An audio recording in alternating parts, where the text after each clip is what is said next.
नमस्ते दोस्तों, मैं दीपक सर आप सबका स्वागत करता हूँ अपने यूट्यूब चैनल दीपक क्लासेस में।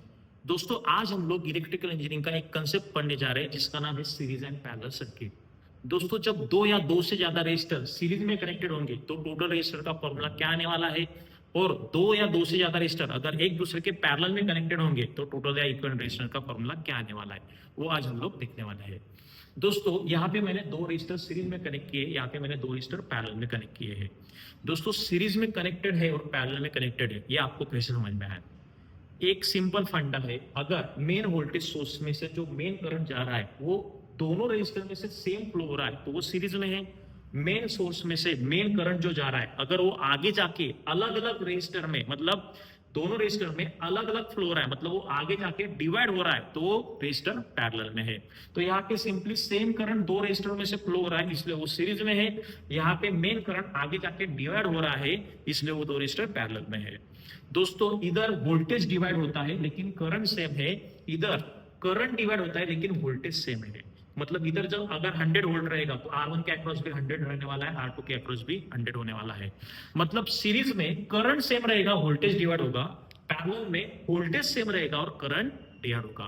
दोस्तों ओम्स लॉ का आपको इक्वेशन पता है, ओम्स लॉ का इक्वेशन होता है V equal to I R, इसके ऊपर से I equal to V by R भी आप लोग लिख सकते हो। तो अगर यहाँ पे वोल्टेज डिवाइड होता है तो V equal to V1 plus V2 आप लोग लिख सकते हो। What is V1? I into R1। What is V2? I into R2। दोस्तों अगर मैंने इसमें से I कॉमन निकाला तो अंदर क्या बचेगा? R1 plus R2। इसी को आप लोग टोटल रेजिस्टर या इक्विवेलेंट रेजिस्टर बोल सकते हैं।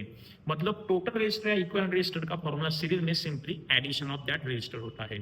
अगर तीन रेजिस्टर एक दूसरे को कनेक्टेड रहेंगे तो इसमें और एक रेजिस्टर ऐड हो जाएगा, मतलब R equivalent equal to R1 plus R2 plus R3 होगा। दोस्तों पैरेलल में क्या रहेगा? करंट डिवाइड होने वाला है तो मैं फॉर्मूला क्या लिखूंगा? I equal to I1 plus I2। अगर तीन रेजिस्टर रहेंगे तो I equal to I1 plus I2 plus I3 आएगा। आपको पता है ओम्स लॉ का इक्वेशन क्या होता है? I equal to V by R. मतलब I1 को कैसे लिखेंगे हम लोग? V अपॉन R1 लिखेंगे। I2 को कैसे लिखेंगे? V upon R2।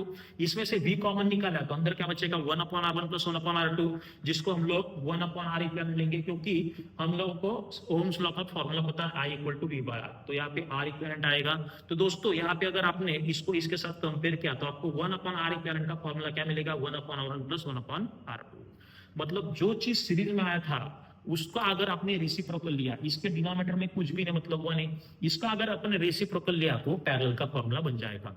देखो आप वो इसके अपन में वन है तो उल्टा लिखो, 1 upon R equivalent equal to 1 upon R1 plus 1 upon R2, वो फॉर्मूला पैरेलल बन जाएगा। अगर आपने तीन रेजिस्टर एक दूसरे को कनेक्ट किए तो फॉर्मूला क्या बनेगा? 1 upon R equivalent equal to 1 upon R1 plus 1 upon R2 plus 1 upon R3।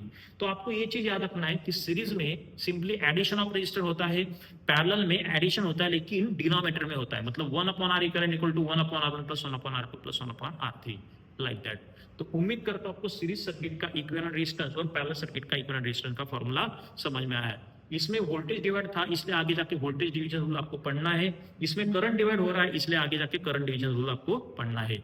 दोस्तों अभी नेक्स्ट वीडियो में हम लोग इसके ऊपर के न्यूमेरिकल देखने वाले हैं। उम्मीद करता हूँ यहाँ तक आपको कोई डाउट नहीं है, अगर कुछ भी डाउट होगा तो आप लोग मुझे पर्सनली मैसेज कर सकते हो। ठीक है, तो आज यहाँ पे रुकते हैं, नेक्स्ट लेक्चर में नया टॉपिक देखेंगे। Thank you.